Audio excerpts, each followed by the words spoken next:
Welcome to the ADHD Mind, where I share with you interesting facts, tips, and inspirations on ADHD. Who do you want to be when you grow up? I got asked this question a lot growing up, and I never knew how to answer it. Even after finishing university, I still didn't know the answer.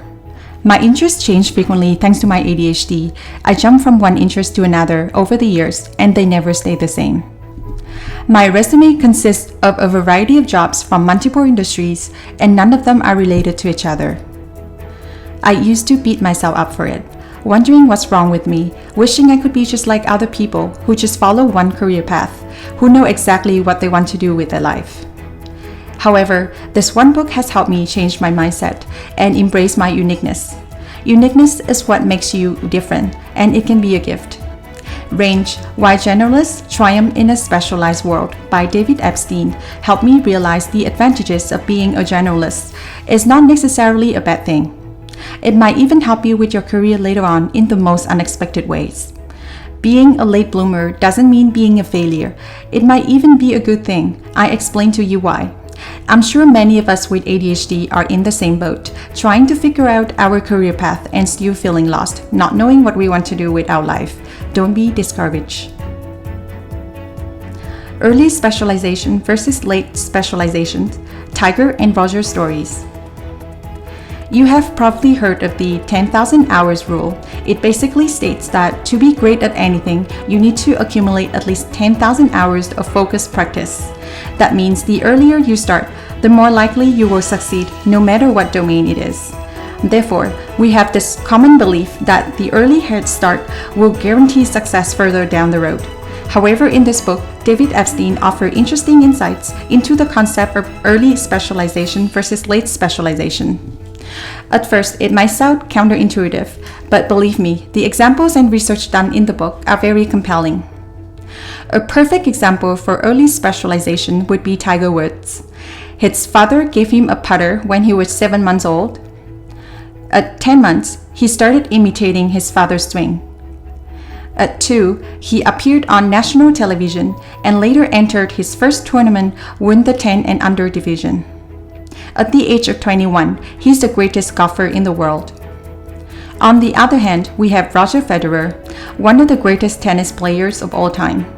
His mom was a tennis coach, but she never coached him.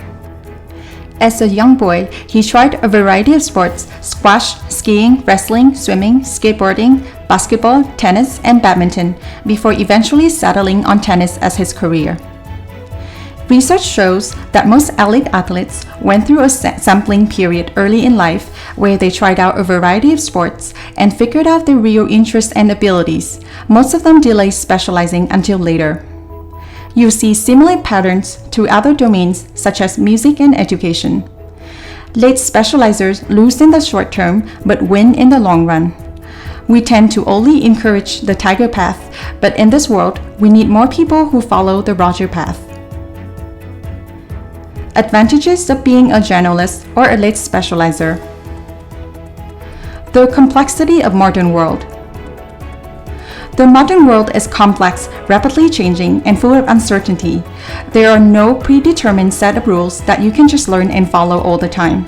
To thrive in this world, you will need adaptability, problem-solving skills, ability to deal with constant change or unpredictability, ability to think outside the box, making connections across far-flung domains and ideas. A wide range of skills can be highly valuable and help you excel in this world. You might not see the values in the skills yet until new or unexpected circumstances arise. Remember, the world is ever evolving. What you think you may not need today might be highly valued tomorrow. The author said, "The more constrained and repetitive a challenge, the more likely it will be automated, while great rewards will accrue to those who can take conceptual knowledge from one problem or domain and apply it in an entirely new one." And the ability to apply knowledge broadly comes from broad training. An interesting example I found from the book: in 1979, Christopher Connolly co-founded a psychology consultancy in the UK to help high achievers perform at their best. 30 years later, Connolly returned to school to do a PhD, and what he found during his research was that Early in their careers, those who later made successful transitions had brought their training and kept multiple career streams open even as they pursued a primary specialty. They traveled on an 8-lane highway rather than down a single-lane one-way street. They had range. The successful adapters were excellent at taking knowledge from one pursuit and applying it creatively to another. They drew on outside experiences and analogies to prevent them from leaning toward a previous solution that may no longer work. The power of experimentation. Vincent van Gogh changed his interests constantly and tried 5 different careers earlier in life, failed terribly in all of them. He decided to pick up the book Guide to the ABCs of Drawing in his late 20s, and no one around him would expect him to succeed since he started too late. And he proved them all wrong. He later became one of the most famous and influential figures in the history of Western art. The author said, "The idea that a changing of interest or a recalibration of focus is an imperfection and competitive disadvantage leads to a simple one-size-fits-all tiger story, pick and stick as soon as possible. Trying out different paths before settling down on one has its advantages. It improves your chances of finding the best match, resulting in overall satisfaction and happiness in the end." Short-term planning, the Dark Horse Project. Todd Rose, director of Harvard's Mind, Brain, and Education program, and neuroscientist Ogi Ogas set out to study unusually winding career paths. They named it the Dark Horse Project. They wanted to find people who are fulfilled and successful and who arrive there circuitously. They recruited participants across different professions. Here are what the Dark Horse participants said they focus on: match quality and short-term planning. Here's who I am at the moment. Here are my motivations. Here's what I found I like to do. Here's what I like to learn. And here are the opportunities. Which of these is the best match right now?